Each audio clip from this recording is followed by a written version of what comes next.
कृष्ण परमात्मा सावळा पाहिला.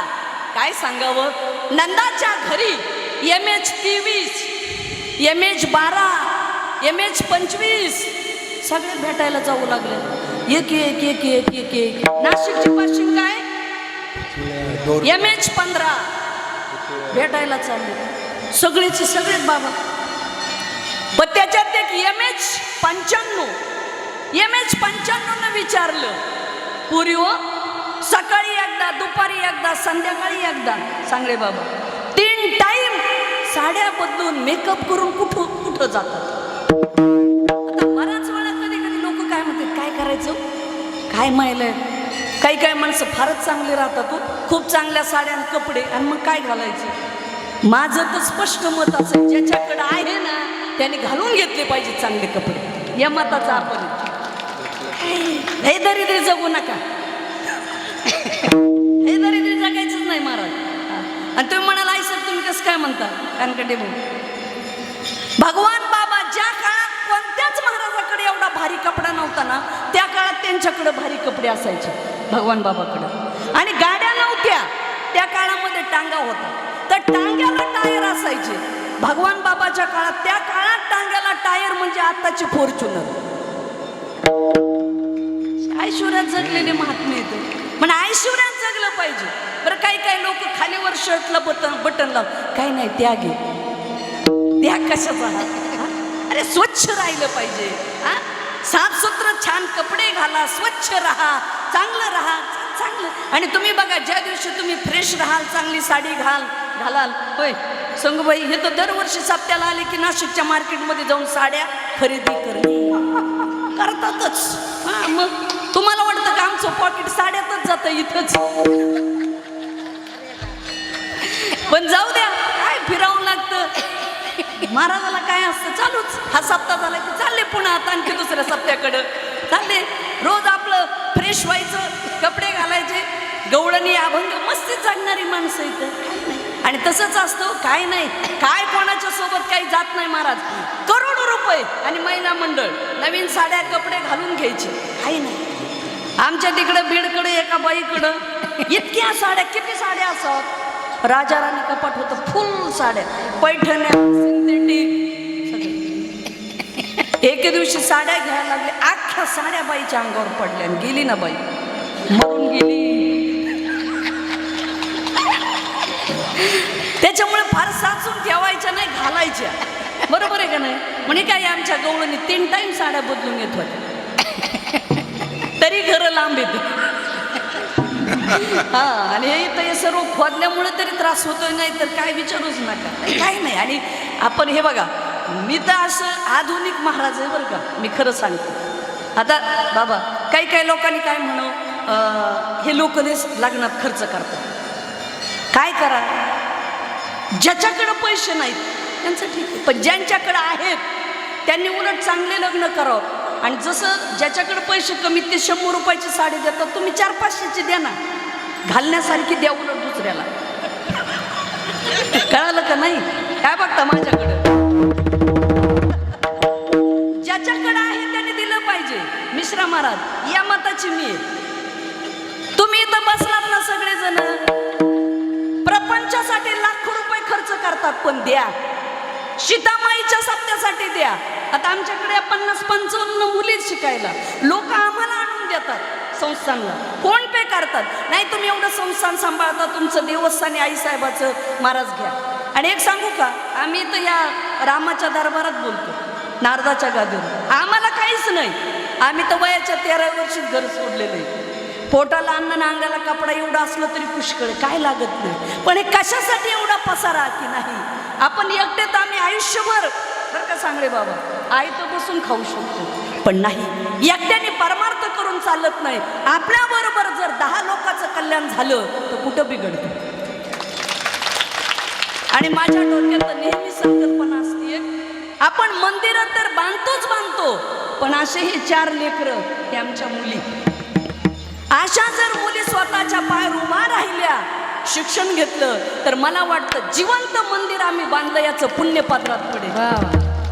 हे जे आम्हा करणे काम, हे जे आम्हा करणे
करायचंय आणि अध्यात्माचं बीज वाढवायचं.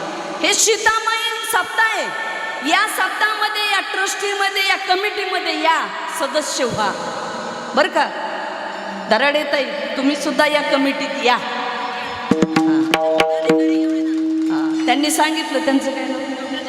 हां, त्या बी डॉक्टर जयश्रीताई नागरे आणि ह्या डॉक्टर दराडे ताई, त्या दोघी म्हणल्या आम्ही सुद्धा याच्यामध्ये येऊ. या, खरंच या. आणि इथं आला तर तुमचा उद्धार आहे. उलट तुम्हाला सांगू का, सर्व मंडळी इथे का द्यायचे, सीतामाईचं ट्रस्ट हे का वाढवायचे?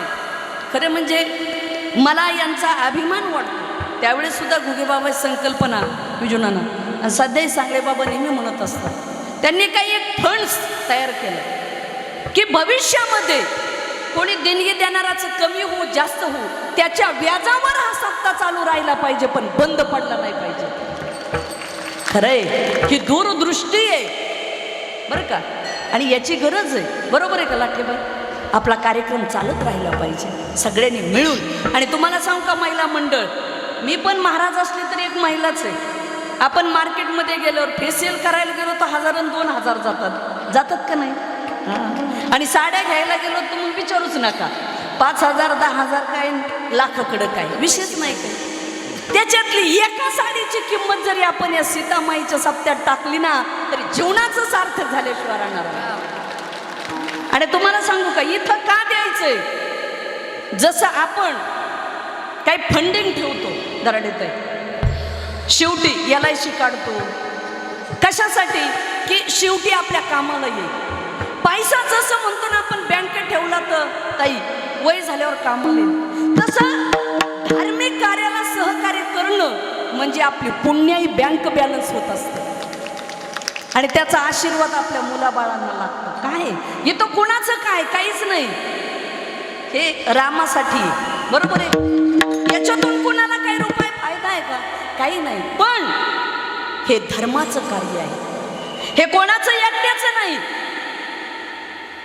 यांनी कोणीतरी पुढे होऊन सुरुवात करावी लागते. क्रिकेटची टीम आहे, त्याच्यामध्ये सचिन तेंडुलकरचं नाव निघतं, विराट कोहलीचं नाव निघतं का? त्यांनी पुढाकार घेतला, त्याची टीमचे मेन बनले म्हणून. पण बाकीच्या बी खेळाडूचं तेवढंच योगदान आहे ना, होय. तसं ताई माई बाई अक्का सगळ्याचं तेवढंच योगदान मावलं ना तुमचं. सगळ्यांनी करा. हा सीतामाईचा सप्ताह आहे. माता माऊल्यांनो, हिरिरीने भाग घ्या. तुम्ही महान पतिव्रता, मी कायमच सांगत असते, एखाद्या आदर्श पुरुषाची माता आहे ताई, तिला प्रसिद्धी मिळते. आणि एखाद्या मुलाची आई आहे, तिला प्रसिद्धी भेटत नाही, पण तिचं त्या मुलासाठी आणि परिवारासाठी तेवढंच योगदान असतं. तसं योगदान द्या. आणि असं काही नाही हो, कोणावर जबरदस्ती नाही, हे आतून तुमच्या हृदयातून करायचं. आणि ईश्वराने आपल्याकडं दिलं असेल तरच करा. कळालं ना? असलं तर करा, नसलं तर करू बी नका. काय त्याच्यात एवढं? आणि ईश्वराने जर तुम्हाला देणाऱ्याच्या यादीत बसवलं असलं ना, तर अवश्य द्या. आणि मी रामाच्या दरबारात सांगेन, परमेश्वराने जर तुम्हाला मागणाऱ्याच्या यादीत नाही बसवलं ना, जर देणाऱ्याच्या यादीत बसवलं असलं ना, तर अवश्य द्या आणि आपल्या कुळाचा उद्धार करून घ्या. जोडून आधार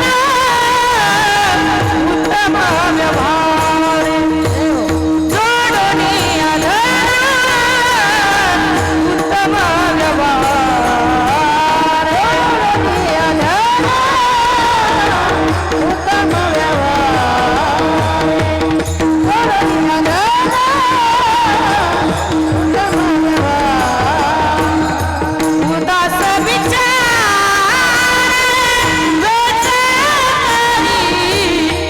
उदास विचार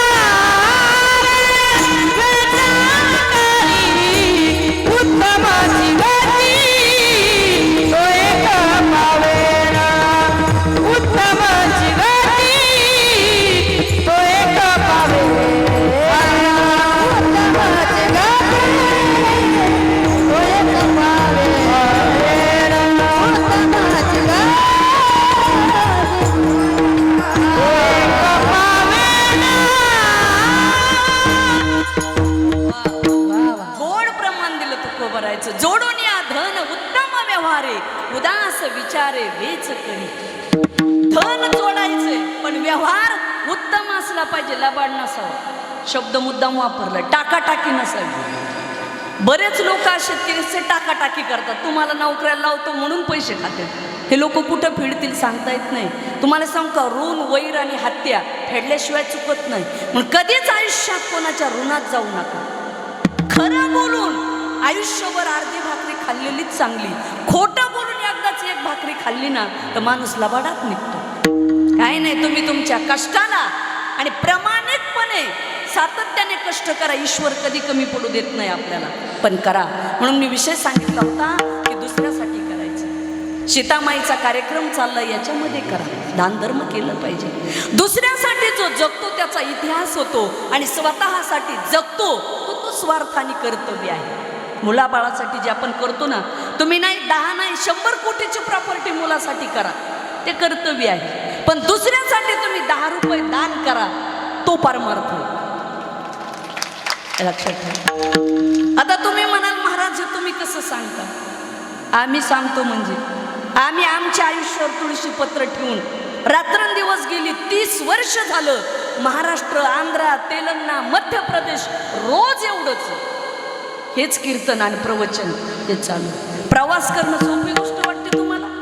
लोकांना वाटतं महाराजाला काय कमी, इनवा गाडीत बसायचंय फिरायचंय. पण फिरणं, एक दिवस प्रवास केला तर माता मावल्यानं तुम्ही दुसऱ्या दिवशी म्हणता आता नकोच, आराम करतो. आम्ही रोज तितकंच आहे. रात्री झोपायला 2 वाजता, दुसऱ्या दिवशी सकाळी पुन्हा बॅग भरायची की पुन्हा दुसऱ्या गावाला. कायम हे चालू आहे भ्रमंती. कशासाठी चालू आहे, काय उद्देशाच्यातून? काही नाही. वारकरी संप्रदायाचं, धर्माचं, प्रचाराचं काम आपण करायचं, एवढ्यासाठी फिरायचे, बाकी काही नाही. बहेता पाणी घुमता साधू. गोदावरी वाहत वाहत चालली ना समुद्राला, ती जर म्हटली मी वाहणारच नाही तर चालणार नाही ना. लोकांचा उद्धार कसा होईल? आता रामकुंडामध्ये इथं नाशिकला कुंभमेळा व्हायचा आहे. सध्या बघा पाणी किती खराब झाले. का? पाणी असं बंद केलंय सध्या. तुम्हाला सांगू का, पाणी जर थांबलं ना तर त्याच्यात किडे पडतात, पिण्याच्याही लायक राहत नाही ना, आंघोळीच्या नाही. तसं संपत्तीचं सुद्धा विजूनाना तेच आहे. जर संपत्ती दान धर्म नाही केला ना, ती सुद्धा तशीच तिला जन्म ठेप होती पैशाला, काही काही लोकांना. आणि दिल्यावर ती शुद्ध होती. काही काही लोकांकडे इतका पैसा, एक जणांनी तर विळदच्या घाटात नोटा जाळल्या होत्या. चाई लागली नोटाला म्हणून. अरे तिकडं चाई लागून नोटा जाळण्यापेक्षा इथं सीतामाईला दिल्या असत्या तर गोळा करायचीच गरज पडली नसती. हा काय करावं? तुम्हाला सांगू का, पैसा लोकांकडे खूप आहे. या महाराष्ट्रात एकेकाकडे एवढा पैसा आहे, ते 5-5, 10-10 वर्ष महाराष्ट्र चालवतील एवढे एक एक माणूस श्रीमंत आहे. तुम्हाला वाटतं पैशावालीची कमी? ते म्हणत ताई तुम्हाला कसं? आता आमचं कसं हॉटलाईन आहे. आम्ही गरीबापासून मंत्र्याच्या बंगल्यापर्यंत जातो. उद्योगपती, कलेक्टर, डॉक्टर, वकील, इंजिनियर सर्व ठिकाणी जाणं असतं आमचं. आणि महाराज म्हटले की सर्वांच्या घरात आत प्रवेश, सर्व माहिती. पुन्हा तुम्हाला दुसरी बाजू सांगते, लोकांकडे पैसा भरपूर आहे पण समाधान नाही. आम्ही श्रीमंत घरं पाहिले पण माणसात माणसं नाही. सून सासूला बोलत नाही, मुलगा बापाला बोलत नाही, पैशाला कमी नाही. आणि आत नेऊन आम्हाला मोठ्या खुर्चीवर बसून म्हणतात महाराज आम्हाला कमी काहीच नाही हो, पण समाधानच नाही. अरे कसं समाधान लागेल? माणसात या. म्हणून इथून पुढे एक सांगू का, इथून पुढच्या आई वडिलांनी आपल्या मुलांना शालेय शिक्षणाबरोबर आध्यात्मिक शिक्षणाचे धडे द्या, तेव्हा घराला घर पण टिकून राहणार, तरच राहील, नाही तर राहू शकत नाही.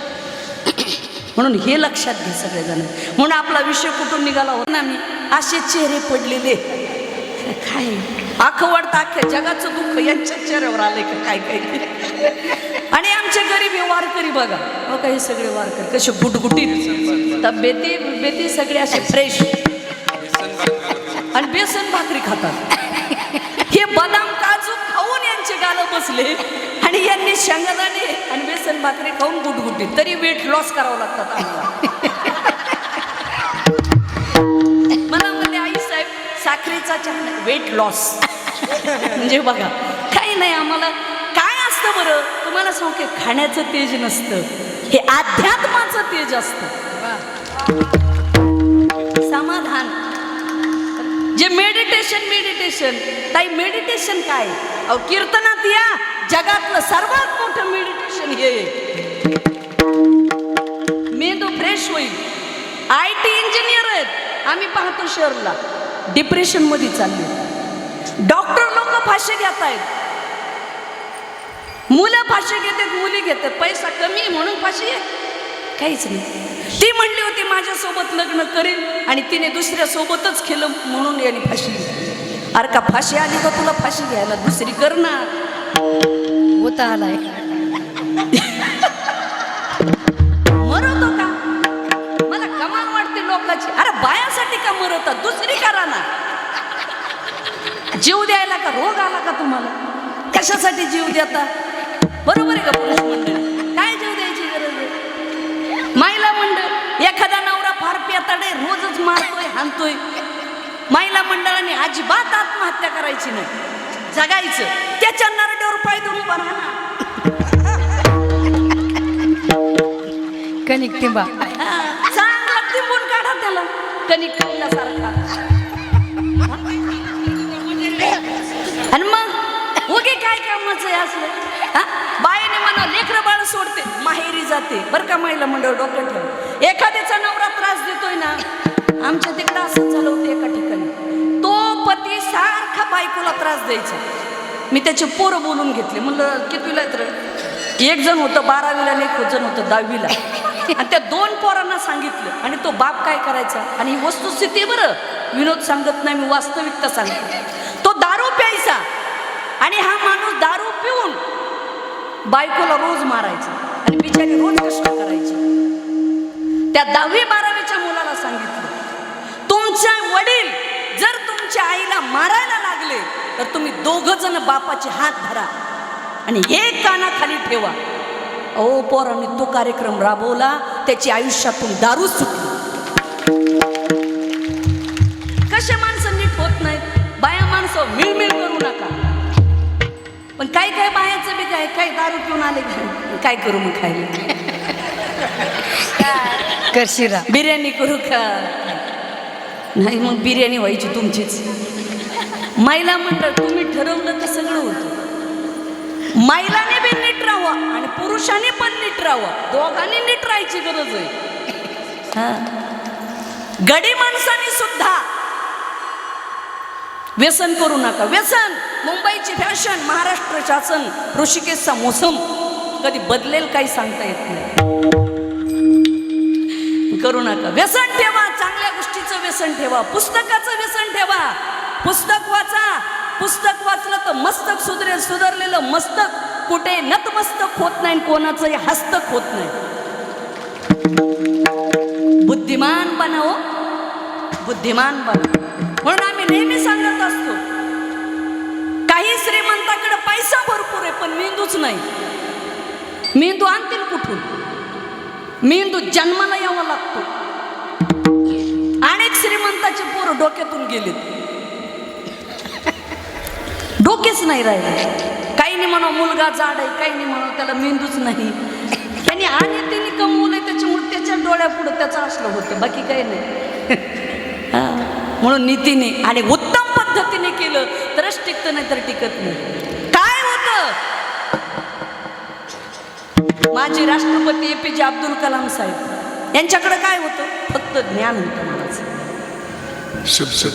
जग जिंकलं. म्हणून हे ठेवा जीवनात. म्हणून आपण विषय सांगता सांगता हा बराचसा महिलावर विषय आला म्हणून सांगितला. म्हणून महिला मंडळ, नवरा दारू पिऊन आल्याच्या नंतर फार गोड बोलू नका, शिक्षा द्या.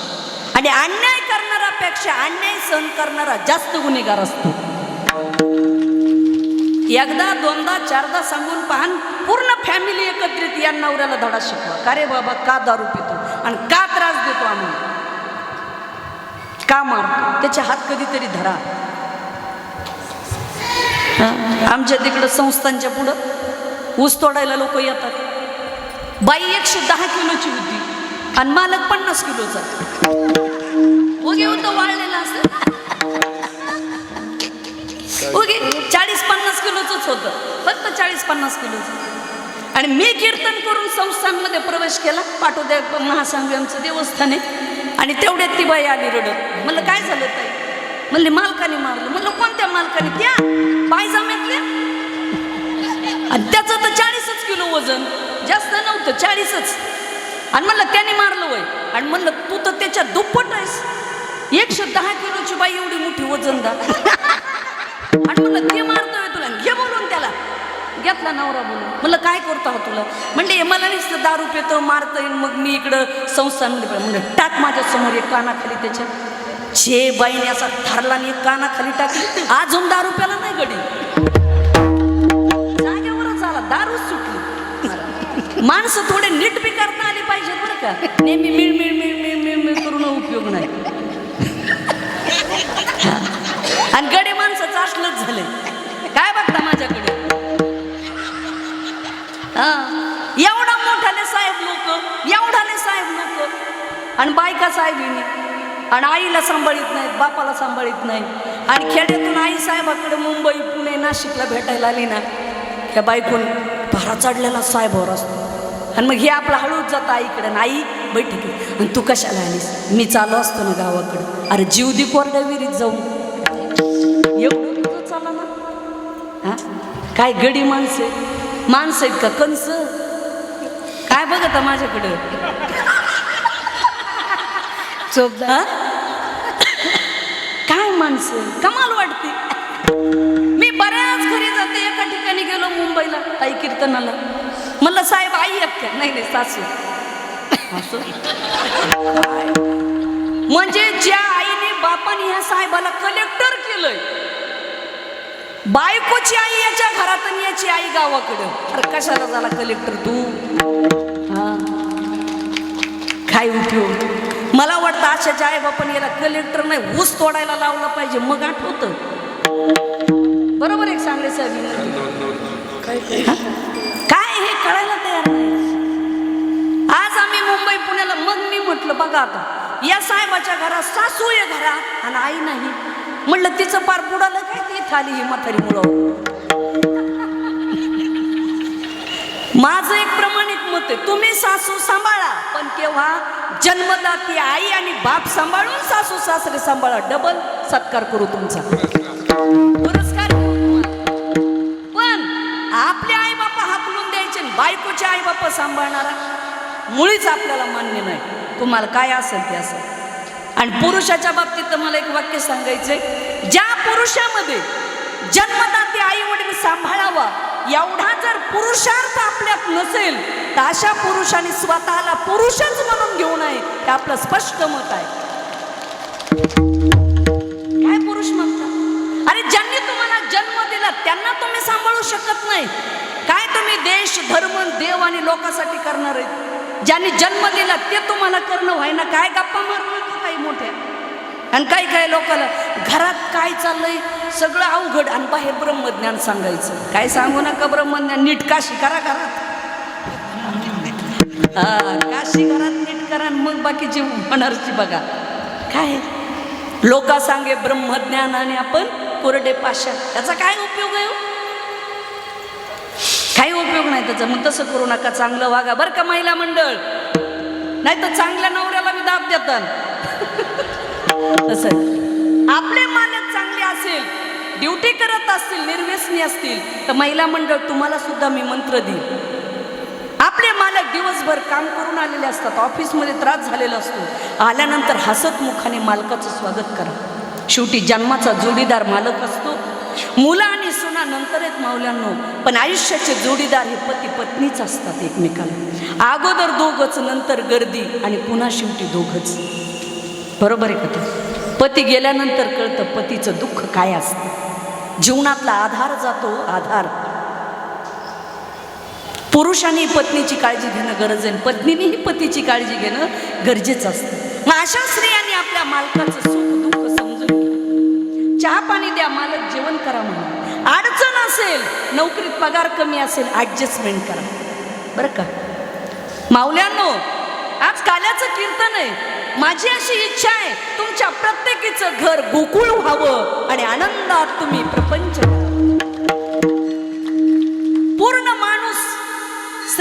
संपन्न नसतो, पण आपल्या माणसाच्या चुका सुद्धा पोटात घालाव्या लागतात, त्याला आपले पण म्हणतात. आणि तेवढी उदारता आपल्यात असली पाहिजे बरं. असं म्हणून महिलाचं सांगत सांगत बरंच सांगितलं. आता 95ची गवळण भेटायला निघाली, मेकअप केला, वडिलांनी त्या काळात घेतलेला शालू काढला, लग्नातला घातला शालू. माता तिचं नाव मानू होतं, तिला वाटलं मेकअप करावा, गेले मेकअप करायला. आता हात थरथर कापते, पण इच्छा लालीला आवडते, काजळला आवडते, पण थरथर थरथर हात करता करता काजळ डोळ्याला लावायचं ते ओठाला लागलं, ओठाची लाली डोळ्याला लागली, लट लट लट लट हात कापतोय.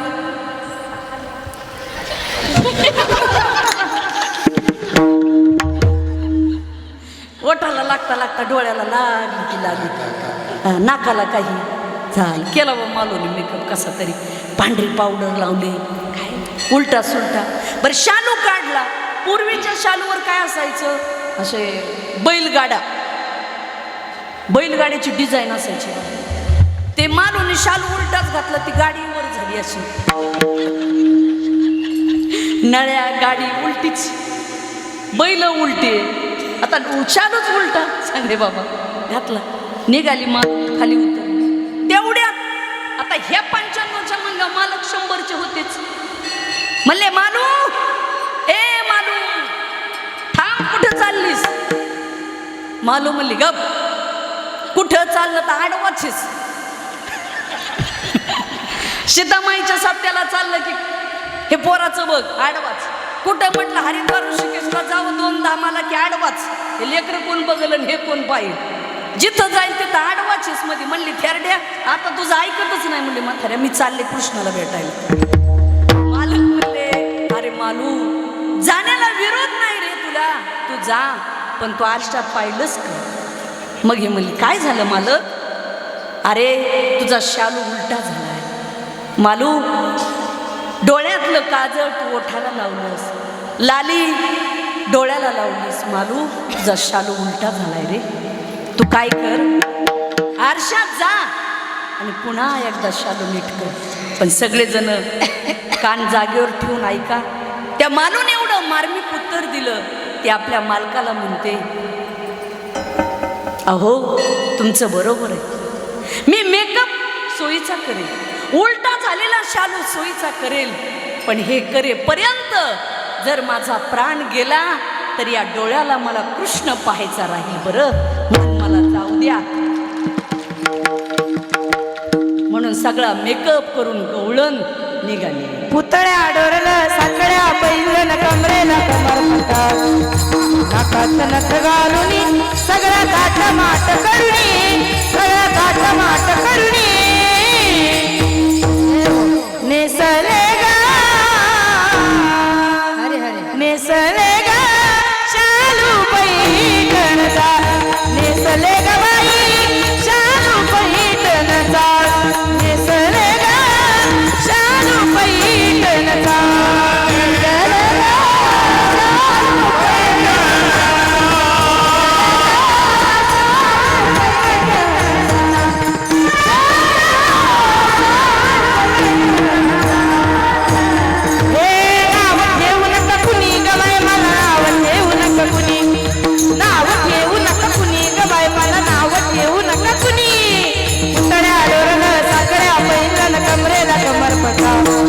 नाकात नथ घालुनी सगळा थाट माट करुणी, सगळा थाट माट करुणी नेसले गा शालू पैठणचा, नेसले गा शालू पैठणचा, नेसले गा बाई शालू पैठणचा, नेसले गा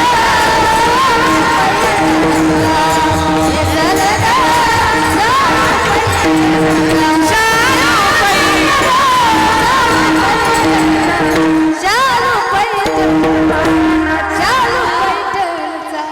क्या बात आहे, जोरात टाळ्या द्या. शालू पैठणचा नाशिकचा आहे, इथं शिवून घेतलाय. कोड आहे, तुम्हाला नाही लक्ष द्यायचे, आमचं आहे जरा. हा मग शालो पैठणचा पुतळ्या डोरलं सर्व झालं. आणि काय आहे बरं का, महिलांना थोडेफार जास्त नसो पण थोडेफार अलंकार तर लागतातच. पण आता सोन्याचे भावही वाढले, काय करावं, अवघड आहे. हा सोनं पण थोडंसं पाहिजे बी, आहे का नाही. आता खोटं नाटक व्हायला पण बाहेर घालतातच, ठीक आहे. आणि पाहिजे पण बरं का थोडंसं, काही का असं ना, थोडं कानात, थोडंसं गळ्यात, निवळ काहीच नसलं की बी बाई उदास दिसते. बरोबर आहे का नाही, हा ना. तुम्ही बघा देव सुद्धा, आता तुम्ही रामाच्या दर्शनाला जा, रोज रामचंद्र प्रभूला वेगवेगळे कपडे, देव सुद्धा नटवल्या जातात, देवी सुद्धा नटवल्या जाते. ते असे बोर दिसल्यावर दर्शन घेऊ वाटतं का माणसाला. तुम्ही जगात कुठल्याही देवाचा फोटो बघा, अगदी प्रसन्न असतो. म्हणून व्यवस्थित सगळ्यांनी. मग काय सांगावं, ती गवळण गेली, ती भेटली, अशा सगळ्या गवळणी जाऊन भेटत होत्या. असं देवाचं चरित्र हे वेगळे वेगळे. अनेक गवळणी जायच्या श्रीकृष्णाला भेटायच्या, काय त्या आनंदाला पारावार नाही. आपल्या एखादी मुलगी सुंदर दिसली तर माणूस म्हणतो वा किती सुंदर लेकरू आहे हो, घ्यावंसं वाटतं. ज्या परमेश्वराने हे बनवलंय तो किती सुंदर असेल हो. हा काय होता इतका भगवा राजसकुमार मदनाचा पुतळा रवी शशिकळा लोपल्या. आओ कृष्णाला पाहून गोपिका वेड्या होतच होत्या, पण गवळी वेडे होत होते, त्याचे सवंगडी वेडे होत होते. असं भगवान श्रीकृष्ण परमात्म्याचं चरित्र. गोपिकेंना सुद्धा तेवढंच प्रेम. मग गवळणीने यावं, राधेने यावं कृष्णाकडे यशोदेच्या घरी. आणि मग कृष्णाने राधेला पाहिलं की मग कृष्ण रडायचा. मग यशोदा म्हणायची, राधे याला घेऊन जा ना जरा. राधे राधे घेई श्यामा सुंदरा, राधे राधे घेई श्यामा सुंदरा, राधे राधे श्यामा सुंदरा, राधे राधे श्यामा सुंदरा.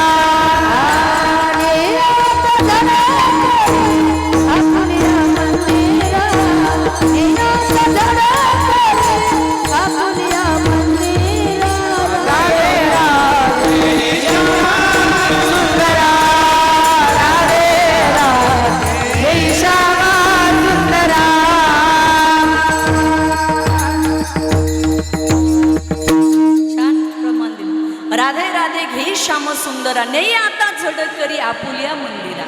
राधे श्याम सुंदराला घेऊन जा तुझ्या घरी. आणि देवाला तेच पाहिजे असतं. राधा ही भक्त आहे, तुम्ही बाकीच्या चष्म्यातून नका पाहू. राधा ही भक्त आहे, आपल्याला लक्षात येत नाही याचं. म्हणून अगोदर वृंदावनामध्ये राधेचं भजन आहे, राधे राधे राधे आरती, राधेचं भजन आहे.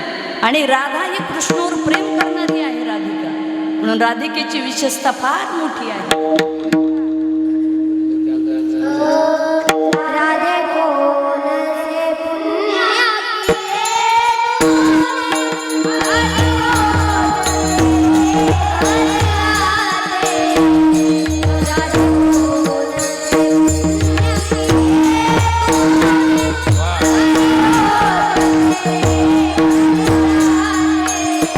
राधे को नसे पुण्य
आज या ठिकाणी परमादरणीय परमपूज्य ज्यांचं आपण 7 दिवस शिवमहापुराण ऐकलं, डॉक्टर तुळशीरामजी महाराज गुट्टे यांचंही आगमन झालं. 7 दिवस त्यांच्या कथेला आम्ही उपस्थिती लावली. आज ते पण काल्याला आले. ते म्हटले 7 दिवस तुम्ही बसलात, आता आज आम्ही येणं गरजेचं आहे. त्यांच्यासाठी एकदा जोरात टाळ्या वाजवा.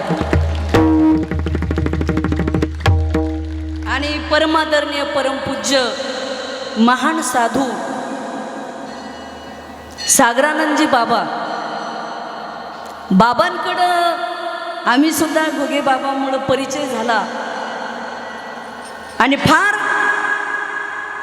मी सागरानंद बाबाबद्दल बोलेल की साधू कसे असावात, तर खानदानी साधू म्हणजे सागरानंदजी बाबा.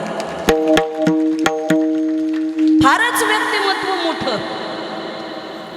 फार जेव्हा जेव्हा आम्ही त्र्यंबकेश्वरला त्यांना भेटायला जावं तेव्हा फार आस्तेवाईकपणे चौकशी करणं, बोलणं, बसणं, जीवन जा हे म्हणणं बाबांचं फार वेगळं होतं. तेव्हा सागरानंद बाबा यांच्या नंतरचे उत्तराधिकारी म्हणून जे त्र्यंबकेश्वरच्या आश्रमाची सर्व धुरा सांभाळण्याचं काम जे करतात ते परमादरणीय परमपूज्य आदरणीय भगवान महाराज या ठिकाणी त्यांची उपस्थिती लाभलेली आहे. आमचे भगवान बाबा फार चांगलं व्यक्तिमत्व आहे बाबांचं सुद्धा. अनेक संन्यासी साधू लोक त्र्यंबकेश्वरला त्यांच्या आश्रमामध्ये राहतात. आणि मला कमाल एक वाटते, गुट्टे बाबा वारकरी संप्रदायात एवढे साधू एकत्रित राहत नाहीत, तेवढे संन्यासामध्ये एकत्रित त्या आश्रमामध्ये सर्वजण राहतात एका विचाराने. आणि येणार जाणाराची सेवा हे सर्व काम ते करतात. आता आपल्याला गेल्यानंतर आदरणीय भगवान महाराजांचा आश्रमसुद्धा त्र्यंबकेश्वरला उठायला बसायला झाला आहे. आणि त्याच्यानंतर गुट्टे बाबाचाही आश्रम होतोय, तोही उठायला बसायला आपल्याला अडचणच नाही. सगळीकडे जिथं जाईल तिथं माणसं असले पाहिजेत.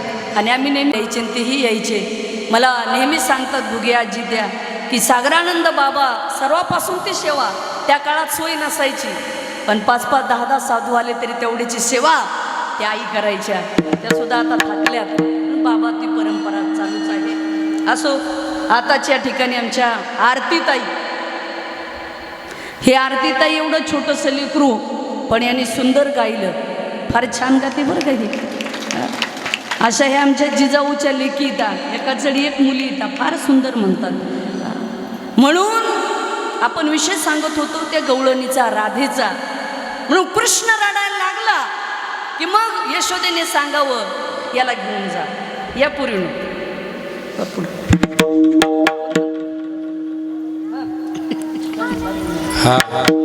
खाली घ्या, ज्याला म्हणता येते तेच म्हणा.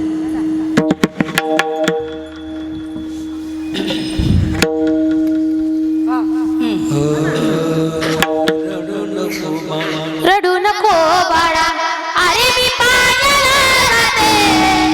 रडू नको बाळा, अरे मी पाण्याला जाते. पाण्याला जाते, पाणी घेऊन येते. पाण्याला जाते, पाणी घेऊन येते. पाण्याला जाते, पाणी घेऊन येते. लोण्याचा गोळा तुला खायला देते. लोण्याचा गोळा तुला खायला देते. पाणी घेऊन येते. पाण्याला जाते, पाणी घेऊन येते. रडू नको बाळा, अरे मी पाण्याला जाते. रडू नको बाळा, अरे मी पाण्याला जाते. पाण्याला जाते, पाणी घेऊन येते. पाण्याला जाते, पाणी घेऊन येते. पाण्याला जाते, पाणी घेऊन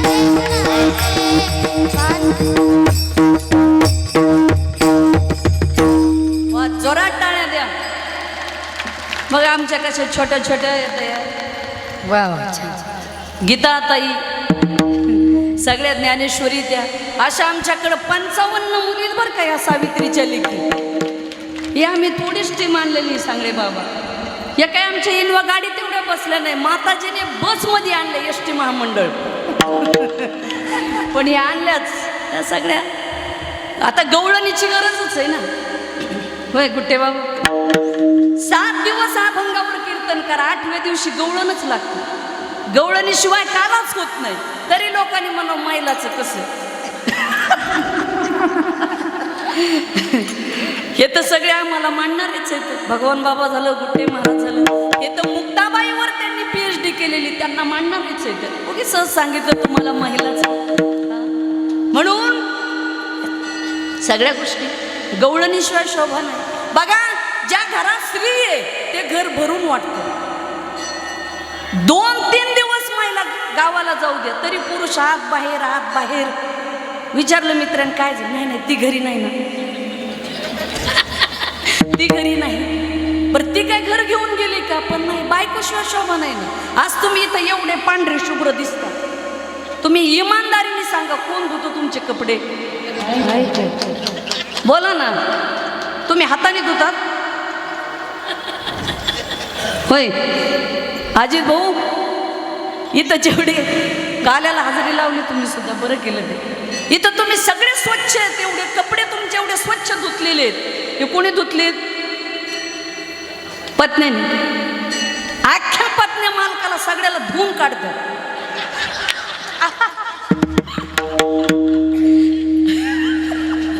सर्व कपडे धुवून काढतात, ते ठेवत नाही. म्हणून महिलाशिवाय शोभा नाही हे तुम्हाला चलत सांगितलं. प्रत्येक घरामध्ये तसं ह्या गवळणी, अनेक प्रकारच्या गवळणी. यथाव्रज गोपिकानाम, धन्य त्या वृंदावनातील गोपिका. प्रत्येकी गोपिकेबरोबर श्रीकृष्णाने फार मोठं प्रेम केलं, भक्ती आहे. राधा तर एके श्रीकृष्णाला म्हणते, कान्हा रे तू राधा बन जा, कान्हा रे तू राधा बन जा, भूल पुरुष का मान, कब होगा तुझको राधा की पीडा का अनुवाद. कान्हा, कृष्णा, कन्हैया लाला, एके दिवशी राधा बनून पहा, मग कळेल राधाच्या मनामध्ये काय प्रेम आहे. तू क्या जाने नारी मन दिल की बात, क्यों रहती है राधा के नयनों में बरसती है. कान्हा, तू नारीच्या मनातलं काय जाणणार आहेस आणि राधाच्या मनातलं काय जाणणार आहेस. राधा ही भक्तीची धारा आहे. म्हणून श्रीकृष्णावर गोपिकेने सुद्धा फार मोठं प्रेम केलं, खूप मोठं प्रेम केलंय. आणि गोपिकेने सुद्धा कृष्णावर तेवढंच प्रेम केलं आणि कृष्णानेही गोपिकेवर तेवढंच प्रेम केलं. म्हणून 6 महिन्याची एक रात्र केली, तिलाच म्हणतात रासलीला, रास क्रीडा केली देवाने. एवढं मोठं भक्ताचं प्रेम होतं. म्हणून तसं श्रीकृष्णाने अनेक प्रकारचे चरित्र, अनेक प्रकारच्या लीला भगवंताने केल्या. हे दशे चरित्र केले नारायणे, हे दशे चरित्र केले नारायण, हे दशे चरित्र केले नारायण, हे दशे चरित्र केले नारायण. रांगता बधारे, रांगता है, रांगता बधारे, रांगता है, संसारी ले या रूपे आनंदे, हे संसारी ले या रूपे आनंदे. रांगता बधारे, राखीता, रांगता बधारे, राखीता, हे संसारी ले या रूपे आनंदे, हे या रूपे आनंदे, आनंदे.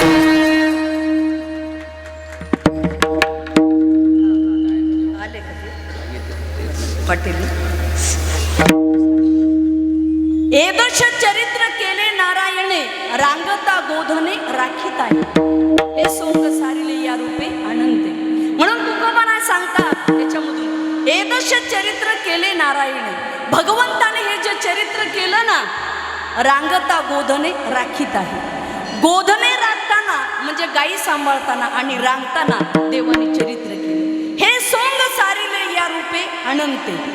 हे सोंग पुढेही बहुते करणे आहे. देवाला पुढेही भरपूर करायचं आहे ना. होय, सीतामाईच्या या सप्त्याला अजून पुढेही बहुत करणे आहे की नाही? म्हणून याचे मेंबर व्हा. पुढेही बहुते करणे आहे. पुढे करायचं ना, हे कार्य चालू ठेवायचंय, पुढं पुढं चालू ठेवायचंय, हे काय थांबवायचं नाही, पुढं पुढं चालू ठेवायचं. म्हणून हे कार्य असं अनेक प्रकारच्या भगवान श्रीकृष्ण परमात्म्याने गोकुळामध्ये लीला केल्यात, क्रीडा केल्यात, सर्व केल्यात. पण आता भगवान श्रीकृष्णाने सवंगड्याचंही तेवढंच प्रेम होतं बरं, आणि गवळणीविषयी तेवढंच होतं. आता भगवान श्रीकृष्णाचे मित्र सवंगडी म्हणजे बोबड्या, तुताना, सुदामा, मधुमंगल, वाकड्या, ते असे मित्र होते देवाचे. सर्वसामान्य गोपाळ पण देवाचे मित्र. तुम्हाला एक सांगू का, मोठ्याने मोठ्या माणसाला, मोठ्या माणसाची मैत्री करणं मोठे पण देणं, त्यात मोठे पण नाही. पण मोठ्या माणसाने गरिबांना जेव्हा मोठे पण देतो तेव्हा मोठ्याची उंची वाढत असते, आणि देवाने तेच केलं. दुर्योधनाने मेवा ठेवला होता पण त्याचा अस्वीकार केला विदुराच्या कन्याखाली. श्रीकृष्णाने मैत्री केली ती कोणाशी? सुदामाशी. लक्षात ठेवा, मैत्री सुद्धा त्याची गरिबी आणि श्रीमंती पाहून करू नका, तर त्याचं हृदय पाहून करा. आणि मित्र त्यालाच म्हणतात, आपल्या सुखात आणि दुःखात जो साथीदार असतो तो खरा मित्र. आता अलीकडे मित्र असे आहेत, वरून दुसती ना आतून कुस्ती. नाही, आम्ही तुमचीच आहेत, काळजीच करू नका, आम्ही तुमचीच आहेत, काळजीच करू नका. पण अवघड आहे. गाडीत एकाच्या, प्रचार एकाचा, मतदान एकाला, दारू एकाची विचारली तुम्ही कोणाची, ते म्हणतात तसं काय नाही, पाणी तेरा रंग कैसा जिसमें मिले वैसा. आणि शेवटी कळतं मित्रानेच मित्राला फसवलं. बरोबर आहे का? मित्रपक्षात सुद्धा तेच चालू आहे, सगळीकडे तसंच आहे. मग माणसं म्हणतात ही गल्ली पॅक, ती गल्ली पॅक, शेवट कसं काय पडलो, रात्रीच्यालाच फुटले कशाचे पडले उठले, अशी परिस्थिती आहे. म्हणून चांगल्या लोकात मैत्री पाहिजे ताई, कशाचंही असं नाही पाहिजे, निस्वार्थी मैत्री. म्हणून सुदामा आणि श्रीकृष्ण यांची मैत्री अजरामर आहे. पेंद्या, मधुमंगल, वाकड्या यांच्याबरोबर काय प्रेम होतं त्या गोपाळाशी सुद्धा तेवढ्याच पद्धतीने देवाने मैत्री केली. आणि मग अनेक प्रकारचे खेळ खेळले, अनेक प्रकारची मैत्री, अनेक प्रकारच्या लीला भगवंतांनी केलेल्या आहेत. ह्याच्या खोड्या सांगू किती महिपत्र. लाडका तुझा कान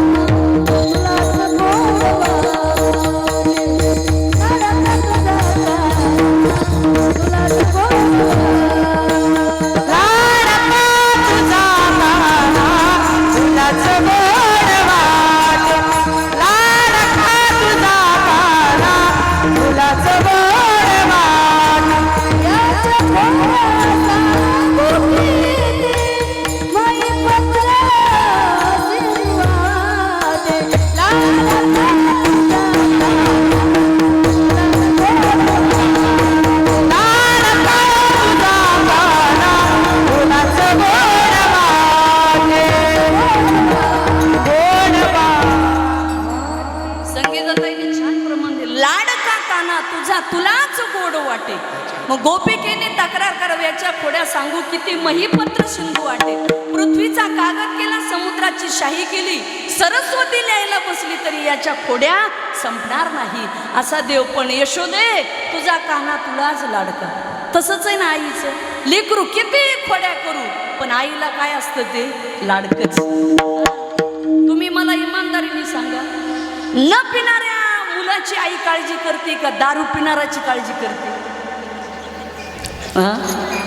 दारू पिणाराची काळजी करते. जे चांगलं आहे, जे गुणवान आहे ना, तिला वाटतं हे घरी व्यवस्थित येणार आहे. पण जे अवगुणी आहे त्याची आई काळजी करते. का की नाही, त्याला जरा सवय वाईट आहे आणि तो व्यवस्थित आला पाहिजे. तसं अवगुणी लेकरू असलं तरी आई त्याचा लाड करते. तर हे यशोदेचा कृष्ण होता, लाडका होता, देव होता, परब्रह्म परमात्मा होता. म्हणून म्हणतात गवळणी, यशोदे तुझा कान्हा तुलाच लाडका आहे बाई.